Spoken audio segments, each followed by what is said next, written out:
Thanks, Joe. We're going to start the first of two demonstrations from companies that are doing really cutting-edge work in second-screen companion apps that are synchronized to television content.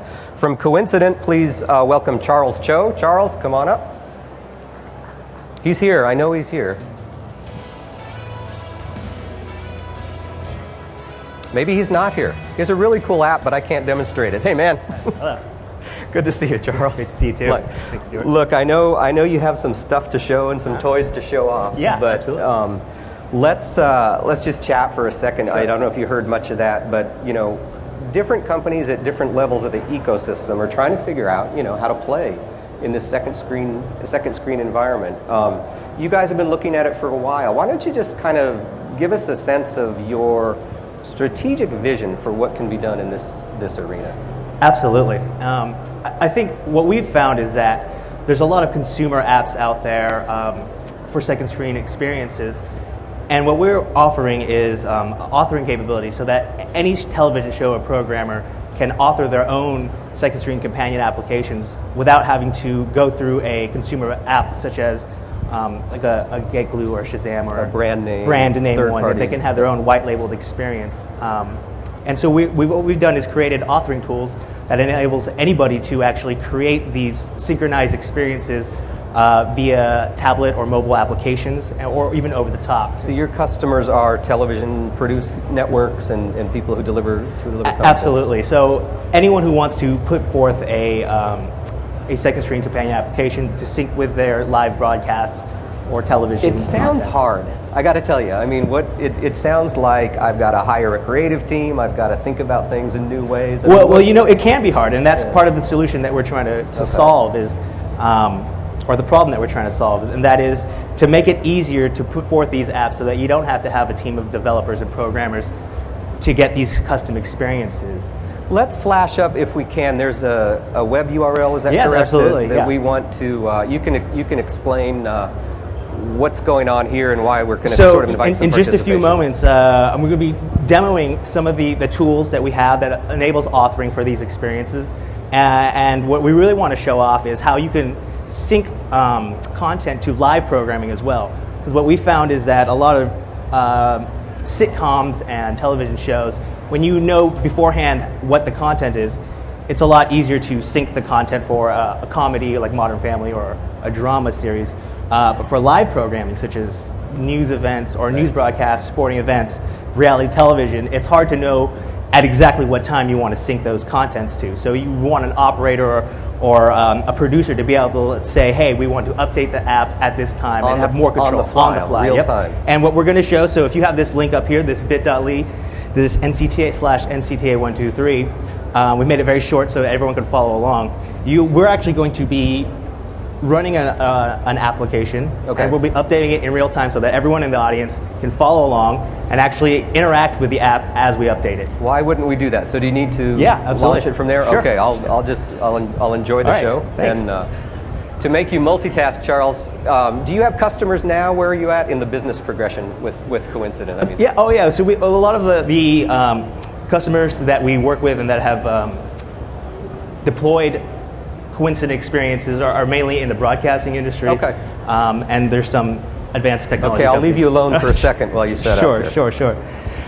So we have this slide up here, and because second screen experiences requires two screens, and to show the authoring of two screen experiences requires three screens, it can get a little complicated.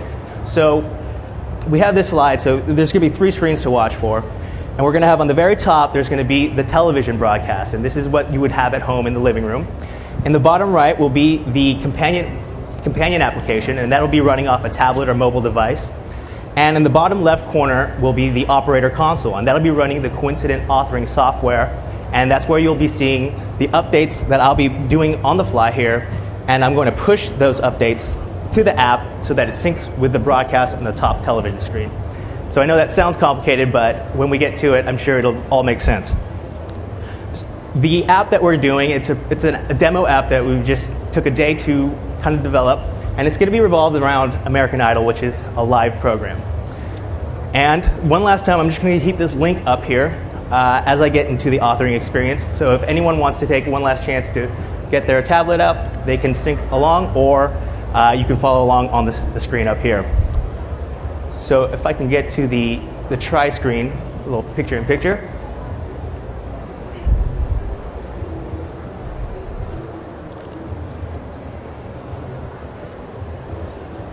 There we go. So that, like I said before, the black box on top, that will be where the video will play in just a few moments. And the bottom right is the tablet application that we have here.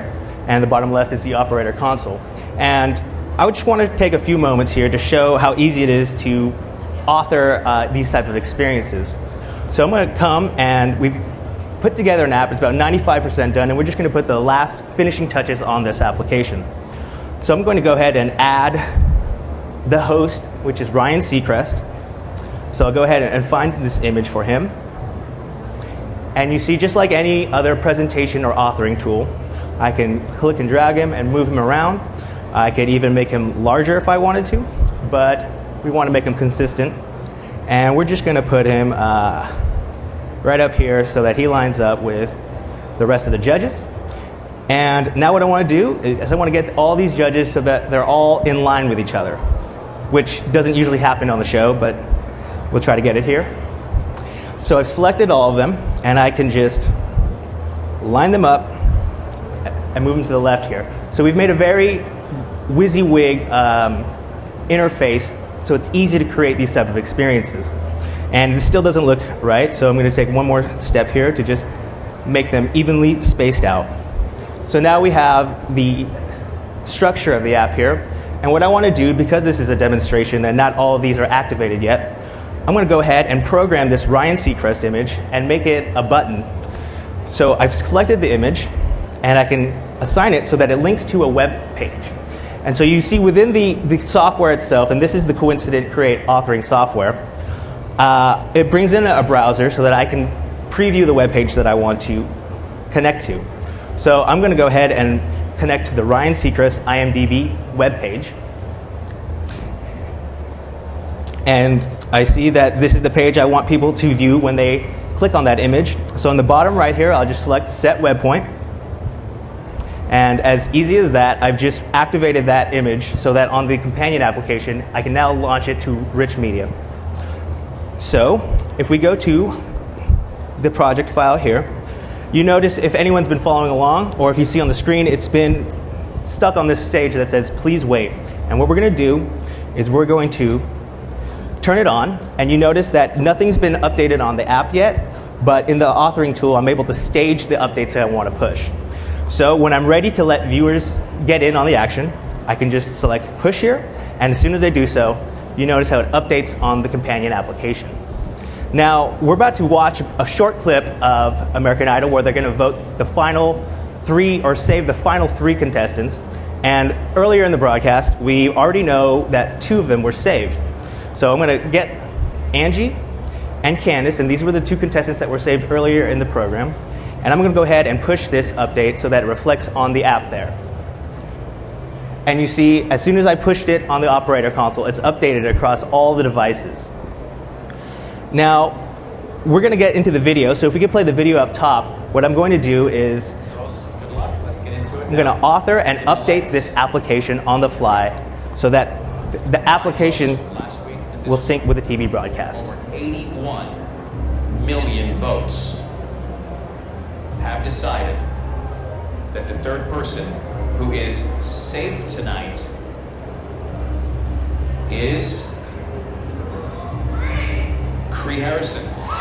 So we just figured out who the final contestant that was saved, and I want to go ahead and get that proper image up, and I'm going to update the app one last time. And here we are. We've pushed this update in context with what's going on in the actual live event. And if I were to interact with this application, for example, this Cree Harrison update that we just pushed, if I were to click on it, you find that we can push a lot of more rich media here, so in the form of past video performances, or photo galleries, or behind the scenes interviews of the cast. But you could also push other agendas, such as social. So you could connect to social media sites like Twitter feeds or Facebook pages. And if commerce were something that you wanted to push, you could even push updates for opportunities for iTunes links to download the songs, or even to purchase tickets to the summer concert tour that's coming up. Now what I want to do, so I'm going to turn off this part right here. I want to re-engage the user. So this is, unfortunately, one of the contestants has just been voted off, and they're playing a montage tribute to her. So I want to engage the users now that they're in shock of who just won, and I'm going to push this poll.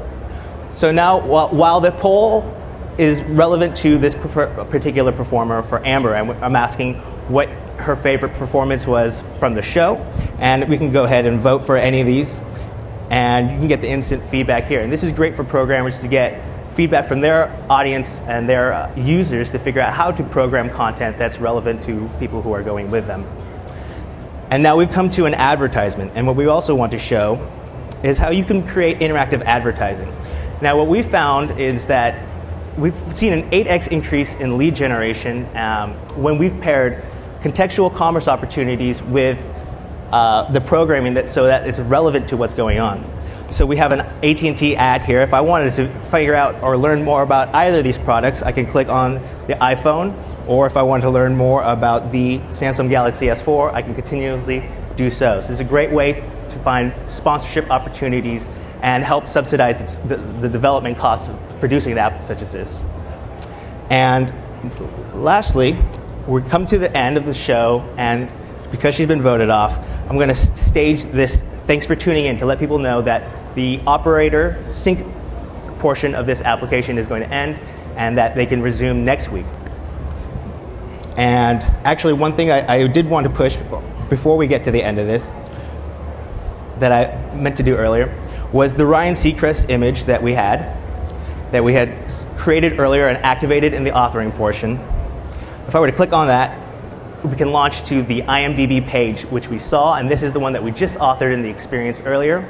And you see that it's a live web page, and we have the app in the picture-in-picture experience here. So you're never taken away from the application, but you can continue to link and navigate the web and the web pages and other content here. And lastly, because the program's ended, like I'd said, I'm going to push this final thanks for tuning in. And you can see how you can use this software not only to create interactive experiences or advanced television, but also to update it live. So you can see how the Coincident authoring platform, and specifically Injector, allows for operators and broadcasters and programmers to develop their own second screen experiences and to update it with live content such as news programs or sports, or in this case, reality television. And that's it. Thank you, Charles. That's it's no mean feat to do live authoring at in a trade show setting, and you did it very well. So thank you. Thanks so much. There's a lot to talk about, but I'm gonna send you off and bring out our third guest. Sure. But I want to appreciate Charles's demonstration, thanks so and much. thanks for being with us, man.